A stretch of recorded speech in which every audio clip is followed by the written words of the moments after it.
Let's do this. The Cult of Hockey podcast by the faithful and for the faithful. I'm David Staples of the Edmonton Journal, and I'm here today with sharp-eyed Bruce McCurdy. Welcome, Bruce. Hey, David. So big news today. The Oilers officially announced Ken Holland as the new Oilers GM, and it was a rare and startling public opinion from Oilers owner Daryl Katz. We find out, Bruce, today that Katz has been battling a life-threatening illness the last few years, and this was tweeted out by John Shannon of Sportsnet. And I since confirmed it with the Oilers organization that what Shannon said was fair and accurate. So let's just start with that, Bruce, because it was the talk of the internet. No doubt. Admittedly, a lot of people making some pretty cruel jokes, I understand, about Katz. I was busy transcribing the interview as it happened to write my story, but I understand that the internet was full of people making some pretty nasty comments and funny comments, that what they thought were funny comments, not knowing the truth about what was going on, which many of them have later apologized for objectively and retracted or deleted. Anyway, here's what John Shannon of Sportsnet had to say. There's been a lot made publicly today about how Daryl Katz looks. After asking a few questions, I can tell you he has been struggling with life-threatening bacteria-resistant sinus infection over the past few years. In fact, he carried an IV bag 24/7 during the playoff run 2 seasons ago. The infection was a 50-50 survival rate. He said 3 surgeries over the past 10 months, with 1 more surgery to go. It is the primary reason why he hasn't been here around Edmonton and the team. So pretty hard to read that and not have your heart go out to Daryl Katz in a kind of profound way. I mean, all we have is our health in our life, and good luck to you, Daryl Katz, in battling your condition right now. 50-50. Hey, wowza. Wow. Yeah, that's just really hit you hard. It brought me back to the first time I interviewed, the first and only time I've ever interviewed Katz in person. When he bought the team, I went to his house and sat with him for an hour in his house, and he went over his vision about the Oilers, and he just, one thing that struck me was, like, this was a man in a hurry. And he said, I don't remember the exact quote, but something like, life is short. Yeah. Life is short, and you got to get things done. Yeah. And I think and what he was talking about was building the downtown arena and getting a winning team going. Right. And he certainly realized one part of that dream. The downtown arena is spectacular. The arena district. I mean, I remember when people were quibbling about whether Katz was going to put 100 million or 200 million into it, and the whole deal hinged on that. And in the end, the investment has totaled more than $2 billion, Bruce, in our downtown. When the whole city was in the whole economic fortunes of Alberta were in the doldrums, Edmonton got this massive boost by this huge downtown transforming investment, largely led by Katz and led by the city of Edmonton. And so he's done a lot for this city in a short amount of time, but he has not realized his dream of transforming the Oilers. They've been the worst team in the NHL by quite a bit as him as owner. And so let's start there, Bruce. Unless you have something to say about the illness, we can start with his comments of him taking responsibility. But go ahead. Yeah, wish him well in his recovery. What can you say? I mean, I do honestly think that the Oilers maybe dropped the ball a little bit, not getting out in front of this, that seeing Daryl Katz on the podium this morning is the first that many people, including, I think, a lot of reporters, have seen in the guy for a long time. And there was, it was just like a real shock to see his current appearance compared to what we remember him as. And they might have lessened that blow if there had been some kind of preamble, Mr. Katz is suffering from health issues and working through them, anything. Like, it wouldn't even have to be that detailed, just sort of a cushion. Because it was a shocker. I mean, the very first thing, my takeaway, and many, many, many other people, was, wow, Katz looks bad. There had been a press conference where he was supposed to appear a few years ago. He had showed up but hadn't appeared, and I'd seen a picture from that, so I was aware that he was not. Something had changed Right. drastically with his opinion, but other people hadn't known that and they weren't aware of his appearance. So there's two cautionary tales that come out of this for the Oilers is, yeah, just if John Shannon's tweets, for instance, had come out an hour before the press Right. conference, Exactly my point. would have been a very good idea. And then for people who did comment, first of all, be very careful before you comment on anyone's appearance. It's not material. It doesn't matter. It matters what people do, think, and say. And how we look, the color of our skin, what gender we are. None of that matters compared to what we say and our character and our actions. So focus on character and actions, not the other thing. So Well, other than if the guy is legitimately ill, then that's that is a that's a material issue for sure. So yeah, but people weren't. Most people but weren't on whether he was. No, not many of the comments I read were pretty nasty comments. So I agree. I agree. It had to be addressed, and then the Oilers had to address it, and they should have done so. I think a little bit earlier would have been a good idea.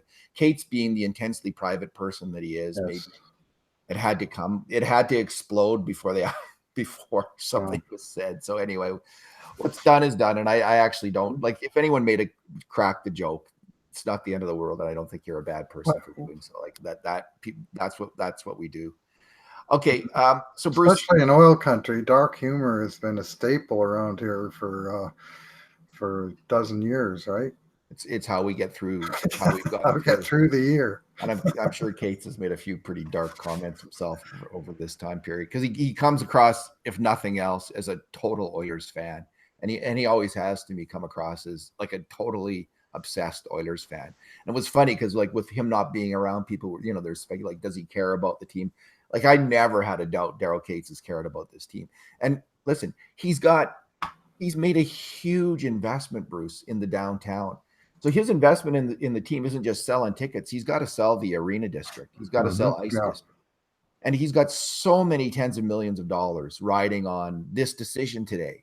It is like a $200 million decision for him. That's the difference between having another crap GM who doesn't get the job done and actually making the right call this time and getting it right in terms of like ticket sales, business sales, leases, advertising, the whole thing around the ice district is in part predicated around the team winning.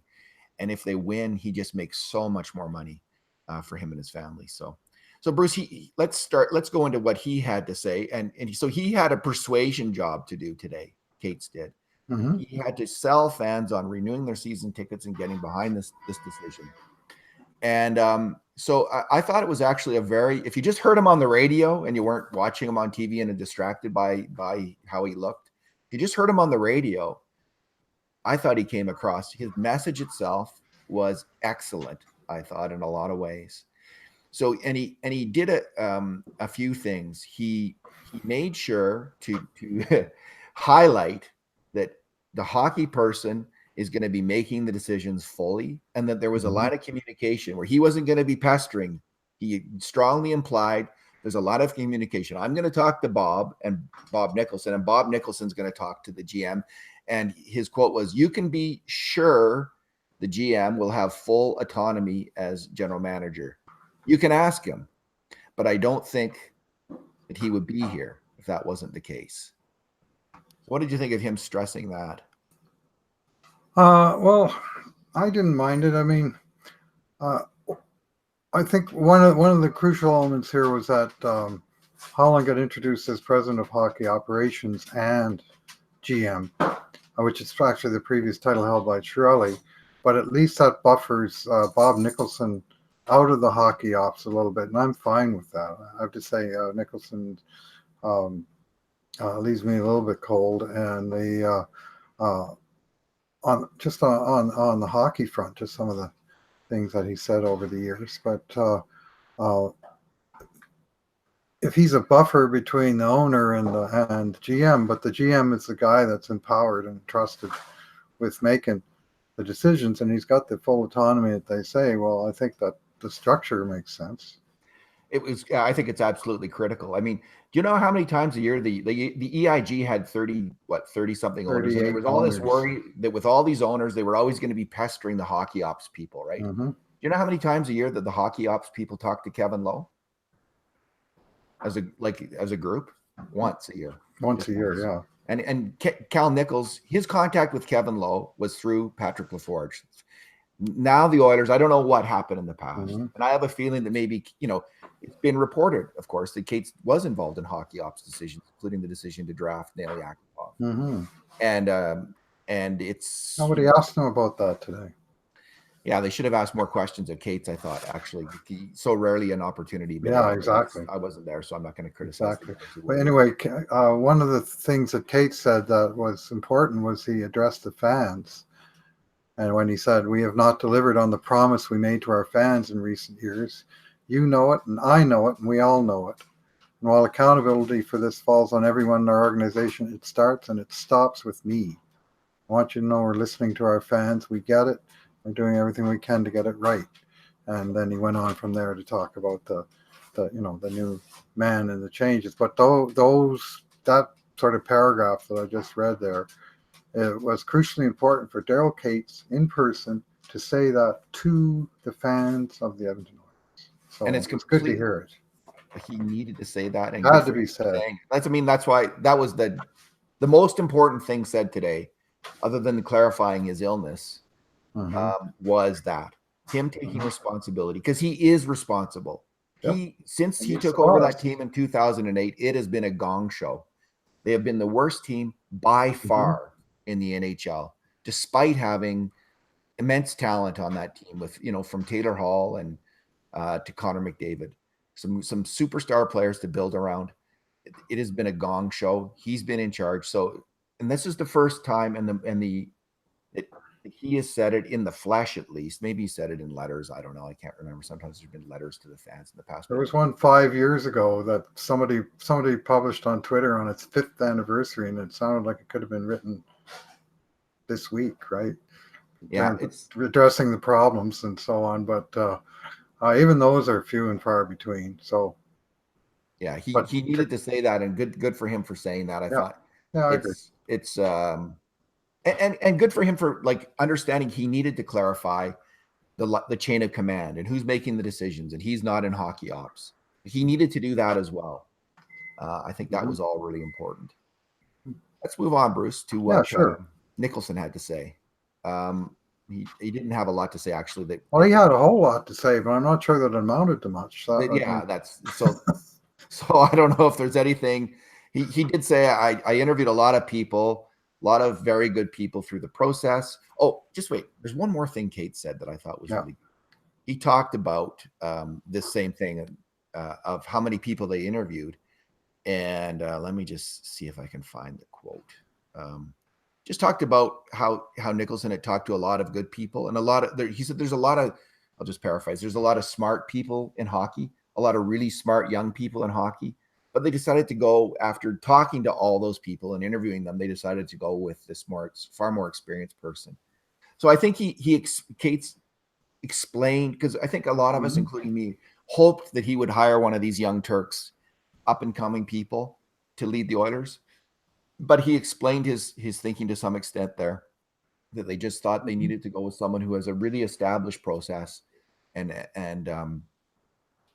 knows what they're doing, and had done so over decades of success in hiring. Well, and of course, he has every opportunity to hire one or more assistant young Turk, in how he sets up his structure. But there's no question, I don't think at this moment, that Ken Holland is the axle around which the wheel is going to revolve with this team. As Reggie Jackson said, the straw that stirs the drink. There's your mandatory 1970s sports figure reference. Indeed. You got to have it, man. I just don't think people would listen to this podcast, Bruce, without my repeated and your sometimes references to the 1970s sports. Well, I might talk about the 1920s also. That's maybe the difference. You mean like Ken Holland did reference? Yeah, I actually tweeted about that. I said it took me he jarred me when he talked about 1920. Going to make the playoffs at 1920. But he in his head he means 19. I know what he meant. but I had to laugh because people were talking about Holland being yesterday's man, and I'm thinking, well, I don't think even Ken Holland goes back to 1920. Let's get into some of the things Holland said, because he said some things that I thought were actually, like, I've been on the fence, Mhm. and let's see what he does. But the more I hear and the more I think about it, and the more I think about the process of what was going on in Detroit, Mhm. I'm more bullish on this hiring. Mhm. Increasingly bullish on this hiring, I think, is my position right now. Here's what he said. Quote, "My management style in Detroit was stability. My job is to provide stability. My job is to find the right people, believe in them, on and off the ice, support them. The young players, put them into the American League, let them grow into NHL players, let them come into the NHL." Unquote. What did you think of that, Bruce? Did we lose you, Yeah, Bruce? I Did we don't lose you? mind it. I don't mind it. You got me? Yeah, we got Okay. you. Yeah. All right. Yeah. I mean, I think using AHL, using the AHL as the development path makes sense. I mean, and We've had a the little bit idea, of lack of we've stability had, here, yeah, haven't we? we've had so many teenage guys coming in and Well, at the playing GM right level away. too. Yeah. Well, I mean, you want to talk about stability. I think that was the key word that they dropped about 50 times today among them, was stability, um, in Ken Holland. But you know what? The track record proves it. In Edmonton, he becomes the fifth GM in the last 7 calendar years. I just wrote about this in my post this morning. In Detroit, they had one GM for the last 22 years. I mean, that's stability, but that's walking the talk. But he talked about that as actually being part of his role, is to bring in, provide some stability within the organization on an ongoing basis, rather than this yo-yo stuff. Well, let's try this. Well, that didn't work. Let's overreact and try the other extreme. Well, that didn't work either, and here we are 4 years later and still at the bottom of the league. So Yeah. Stability, Bruce. Like, it's interesting. Like, when other GMs have come in, they've talked, I guess, about character, culture. I mean, he was asked directly about culture, so he did reference the C word, which everyone doesn't want to hear about anymore. It's one of the many words we're tired of hearing yeah, in Edmonton, is culture. But anyway, he was asked about it, and we'll get into that in a second. But he didn't. There wasn't a lot. I guess in terms of hockey, he said some things that really were pleasing, and the yeah. need for speed and skill, which has been a hallmark of his teams in Detroit, hallmark of things he's looked for. So he said, he was talking about just his style again, and he said, "I've been a manager for 22 years. I'm going to make some bad decisions. If you think you're going to make decisions over 22 years and you're never going to make a bad decision, I'd like to meet that guy. I don't think it exists. You got to make more good Mhm. decisions than bad decisions. And I think I made more good decisions in Detroit than bad decisions." And I think that is I wrote a post last night, a guy from ESPN radio in Michigan, Grand Rapids, Michigan, just ripping on Oh Holland, yeah, that was just brutal. ripping on Holland. And, Holy. and you know what, Bruce, of all the things we've written during the this Holland thing, we've written probably 10 posts now on Holland. That had like 5 times the readership of anything else. The one People, that savaged him? yeah, Yeah. people love the negative, obviously, and it was the guy. It was a kind of compelling in its own way, because many of the things that Detroit guy was saying have been repeated in Edmonton ad nauseum already on Twitter. People criticizing Holland. So Mhm. clearly, Holland does have a lot of things to answer for. But I think it's a fair comment from Holland that he made more good decisions in Detroit than bad decisions. Yeah. Bruce, he's the most successful general manager, maybe with Lou Lamoriello and Stan Bowman of the modern era, and 3 cups each, I do believe. 3 cups each. And there's something to say for that. You just don't. Again, you do not have that kind of success that Ken Holland's had without making more good decisions than bad decisions. Mhm. And yes, as the I think and again, we went over this a bit yesterday, but I think his worst decision, Bruce, would have been a counterintuitive one, and that would have been in the mid 2000s, after a few bad draft years, to clean out the scouting staff and bring in a lot of new people. it would have been counterintuitive because that same scouting staff had been the single best scouting staff in the NHL for a decade, and it brought in more players, good players, great players than any other scouting staff. But it's evident that they needed to change there because in the next 10 years, they were one of the weakest, or they were weak, mediocre scouting staff. Well, now he arrives here with no loyalties, established loyalties to the existing staff. Yes. And so hopefully he can make some good decisions, maybe cull the herd a little bit, bring in some people he trusts, and maybe somebody from some other organization that's out there and available, and scout the scouts a little bit, so the I don't expect he's going to be here for 22 years, right? But so being here and turning things over at the start and giving himself, well, he's got a 5-year contract, right? Yeah. So I guess we're going to have time to find out. And as for these people that love to criticize, well, I mean, and you're right. There are things to critique, especially in recent years, as they try to keep the team competitive right through the end of the Datsuk Zetterberg. Which is understandable, right? And with a dying owner, and I mean, yes, Mike Ilitch didn't want to hear a 5-year plan, right? So, and we did mention how he turned the tables once they did fall out of contention and started collecting draft choices for players that they had previously developed within the organization, which the Oilers almost don't have such a thing in assets at this particular moment.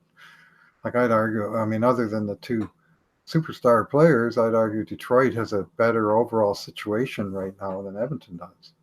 But I think that's a fair comment, Bruce. So I think it's completely fair because I think the Oilers have worse contracts going forward. I mean, the Lucic contract. They can't trade him for second-round picks. They have to trade him with second-round picks to get rid of him. That's the main difference between the two organizations, I would say, is the Lucic contract. I mean, they have contracts similar to Russell and Sekera, in that they got some veteran defensemen who will have expiring contracts soon and might not, in Cronwall and Trevor Daley, that still can help the team. And that's what Sekera and Russell are like, but they don't have anything like the Lucic contract. The Abdelkader contract, though, is not great. Anyway, one of the many things he said, the plan is we got to compete. I like to play with speed. Obviously, you want to get as much skill as you can. And to that, I would say, to those who may be criticizing Ken Holland as yesterday's man, well, yesterday he was tomorrow's man because he was way ahead of the curve in the 1990s and 2000s. The Detroit Red Wings were the kings of Corsi, right when that stat first came on with the advanced analytics. Detroit was doing the out-shooting thing just by wide margins. They were outplaying possession, skill, speed, smaller players, no goons. He anticipated everything that was. So even if that's still the plan, about hockey, So even if that's still the plan, it still works, right? I mean, it's actually a modern plan. So as opposed to Peter Chiarelli, when he came on board, players are hard to find, be that the attitude or the heaviness, for lack of a better word. Now, he never did find a better word. Whether it's a heavy stick or a heavy player, there are teams that don't have hard, heavy players, but they are heavy, they're strong in their sticks, so on and so on. And he's so pounded down on that one thing. And here you have Ken Holland talking about speed and skill and competitiveness. And I mean, all those things are on display every night in the NHL playoffs. Indeed. Yeah, it's like Peter Chiarelli believed in, I don't know, he believed in battleships when Ken Holland believed in light infantry and tanks. All right, let's. He mentioned the coach and Keith Gretzky, and he said he hasn't talked to Keith, but he would like to keep Keith in the organization. And I think that anyone's taken a look at Keith Gretzky's draft record would think that's a good idea. He's done a hell of a job in rebuilding the Oilers draft system. I would anticipate this much, that Keith Gretzky will stay where he is through the draft, and that Tyler Wright, who was the right-hand man of Holland in terms of the drafting in Detroit, will stay in Detroit until after the draft, and then we'll see what happens after that, but it's real late in the day for guys in those positions to be switching allegiances. So I would hope at least that Gretzky would stay on board for this upcoming draft. It's awfully late to be changing leadership in the scouting area. It'd be crazy Yeah. and irresponsible. I mean, he's under contract, and yeah, he'll be in place until then at least, I'm sure. And he also addressed Hitchcock, and he said, you know, he didn't talk about his age, but he said at most Ken would be here another year, and he wants to get a coach he can work with. He talked about working with Babcock for 10 years. Right. He's worked with, it's Blashill, is that his name? Yeah, Mike Blashill. Yeah. Mike Blashill in Detroit for 4 years, and a lot of GMs would have fired Blashill, but by now I can assure you of that. After 3 years out of the playoffs, but he's a good but he just coach, it's not talk about patience, man. Like this is a different instability. This is a different kind of breed of cat here, Bruce, that we're dealing with. And to clarify what he said about Hitchcock being another year, as I heard it, Hitchcock is out as head coach. He's still under contract to the team as far as I know, but he said had he hung around with Hitchcock, he'd probably be making the same decision in another year. So he might as well make it now.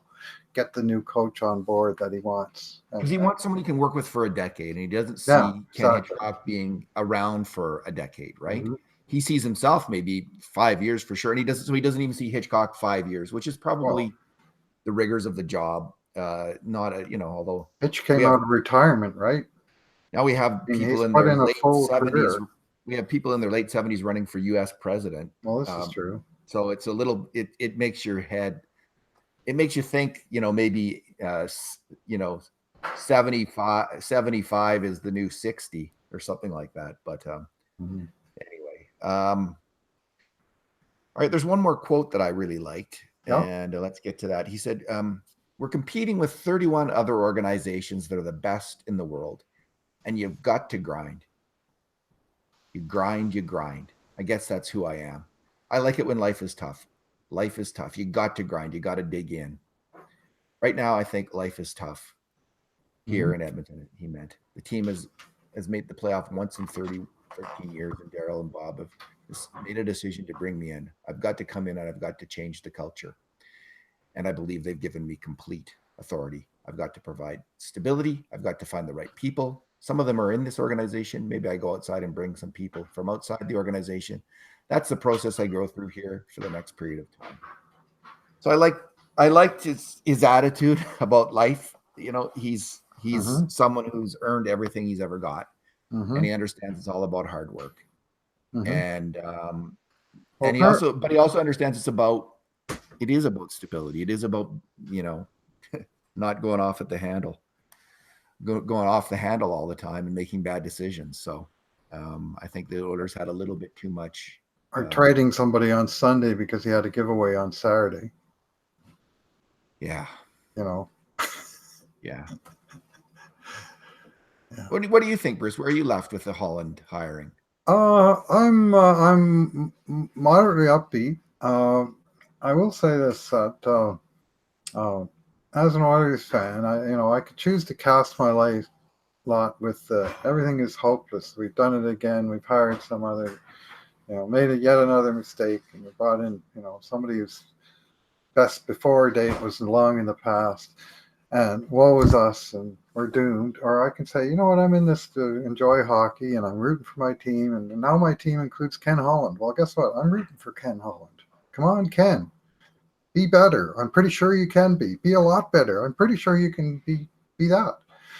And let's go. Well, let's come out with a plan. Let's talk common sense. Let's talk about when you do talk about culture, as he did, about on the ice and off the ice. He consistently equated those two when it comes to overarching things like organizational culture. When he was asked. He came across as positive. He came across with some good ideas and, just some sort of hardcore truths about the game, right? I don't get the negativity that some people have, Bruce, in terms of hockey. Like in politics, for instance, if the party you like doesn't get elected, I can see being bitter and angry and complaining about it every day because it really matters, politics. Yeah. Like it affects our lives. We have to be the decisions made by political leaders are profoundly important to our lives and have a huge impact. So there's no escaping it. But Right. with sports, Yeah. this is completely voluntary. It's like watching a TV show that you don't like. Mm-hmm. Why would you keep watching it? Like Mm-hmm. if I don't like Game of Thrones anymore, I can completely stop watching it. If I don't like the Oilers, Mm-hmm. well, why would I year after year stick with this team just to bitch about the team? Yeah. Like Well. Yeah. I do not have to go through this agony if I don't want. And I, it's I'm on Team Oilers. I'm part of the tribe, and if I'm going to be that, of course I have to approach it with some amount of hope, or I would just stop watching it. There's been years when I have not watched the Oilers. I've maybe watched one or two games. I've just dropped out. That's the same decision. But to sit there year after year and in public now, we see it in public on Twitter, whine and complain about the team. Why are you there, man? Like give up or gal, give up. Just go away at some point. Leave. Well, I guess it depends on what floats your boat, but I'm not that big on negativity. I am on reality, and sometimes that involves uh, identifying and talking about negative things, as we do in our blog constantly. But just to spend all the time beating up the team and assuming the worst and so on. I mean, unfortunately, uh, such an approach has been right way more often than it's been wrong in these last 13 years. That the club has been a tire fire. There's no two ways about it. Well, what are they doing to change about it? Well, today they brought in the most successful NHL general manager of the last 20 years. So isn't that at least something to hang our hats on rather than assuming that it's all woe is us? You made a good point about whatever floats your boat. I mean, fair enough. If you want to be a fan and just complain all the time, and if that's what makes you happy, be that fan. I guess what I'm saying is, if you're going to be that fan, I'm going to block you and mute you, mute you at this point because I don't want to hear it. I'm tired of it. So that's fair enough. If someone's happy being that kind of fan, that is what, as you say, floats their boat. Float away, like go for it. I am actually okay with that. It's just what I'm saying is I don't want to hear it. I'm not that fan. I don't want to hear it, and I just think it's especially when it's wrong-headed because a lot of it is wrong-headed. A lot of the criticism, like for this stuff about Chris Russell over the years, has just been so over the top, and I don't want to hear things that are which I consider to be stupid criticism of the team. And there's in anyone's criticism of the team, we're like Ken Holland. We get things wrong all the time. Fans get things wrong. Oh, sure. So if you're going to be a So do negative, analysts and bloggers, David. we sure do. Well, I'm saying me, I get it wrong all the time. But if you're going to be negative Well, about some it, of the time. yeah.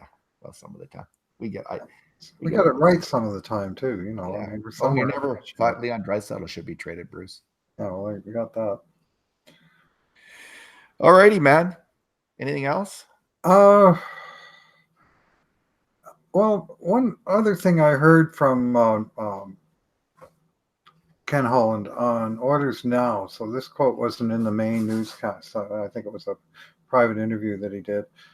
And so I don't have it written down anywhere. And so this is just a crude paraphrase. But it was just him talking about how you go about piecing the team together and working with the cap space you got and so on. And he talked about, you can't just all go out and get all expensive pieces like maybe they could with Detroit Red Wings in 1998. But now if there's a salary cap, you have to find efficiencies. And he talked about hiring free agents not just on July 1st, but on July 5th or 10th or August. He mentioned Alex Chason as the example there that local people would know. He talked about cost-controlled young players, meaning kids on entry-level contracts, maybe in their second or third year, not their first year of pro, but after having some time in the AHL, which the Oilers now have a few guys, that could compete and provide youth and speed and exuberance, all what goes with young players in a cost-controlled manner. And in the cap era, that's more important than ever. That you have to get that production from them early, because afterwards it becomes increasingly costly. And I'm not quoting him precisely, but the overarching thing I took away from that monologue was, this guy gets it. He understands that, you know, the different things you have to thatch together. Oh yeah, he talked about secondary scoring. He actually mentioned that first, and how they have to build the secondary scoring, and these are the different ways that you can go about doing it.